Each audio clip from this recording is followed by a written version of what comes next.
তখন নিস্তার পর্ব শুরু হবে। যিশুর তো জানাই ছিল যে এবার তার সেই সময়টি এসে গেছে, যখন এই জগৎ ছেড়ে পিতার কাছে তাকে চলে যেতে হবে। এই সংসারে রয়েছে যারা, তার সেই আপনজনদের তিনি তো বারবার ভালোবেসে এসেছেন।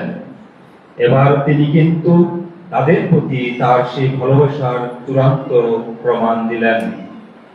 সান্ধ্যভোজ তখন চলছে।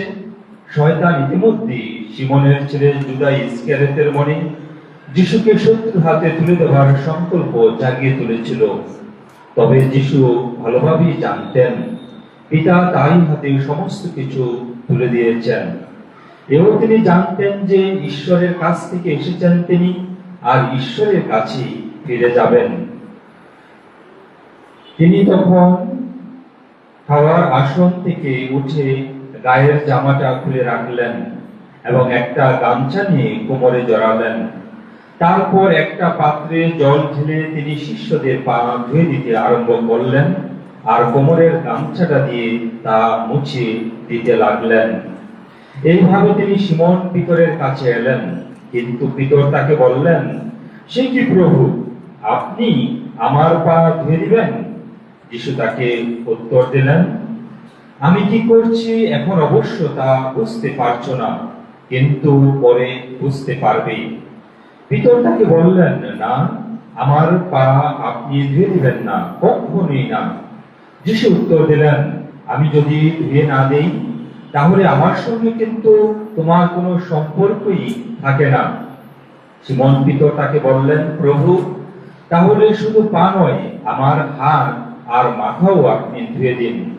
যিশু তখন তাকে বললেন, যে স্নান করেছে শুধু পা ছাড়া তার আর কোনো কিছুই ধোবার প্রয়োজন নেই, সর্বাঙ্গে সে শুচি। তোমরা তো শুচি, কিন্তু সকলে নও। তিনি অবশ্য জানতেন কে তাকে শত্রুর হাতে তুলে দিবে, তাই তিনি বললেন, তোমরা সকলে শুচি নও। তাদের পা ধুয়ে দেওয়ার পর তিনি গায়ের গামছাটা পরে নিয়ে আবার খাওয়ার আসনে গিয়ে বসলেন। তখন তিনি তাদের বললেন, আমি এখন তোমাদের জন্য কি করলাম তোমরা কি তা বুঝতে পেরেছ? তোমরা তো আমাকে গুরু বা প্রভু বলে থাকো, আর ঠিকই বলো, আমি তো সত্যি তাই। কাজেই প্রভু ও গুরু হয়ে আমি যখন তোমাদের পা ধুয়ে দিলাম, তখন তোমাদেরও পরস্পরের পা ধুয়ে দেওয়া উচিত। আমি তো এখন তোমাদের সামনে একটা আদর্শই তুলে ধরলাম।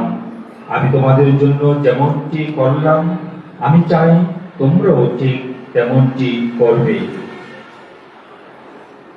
প্রভুর জীবনময় বাণী। খ্রিস্ট প্রভু, তোমার প্রশংসা হোক।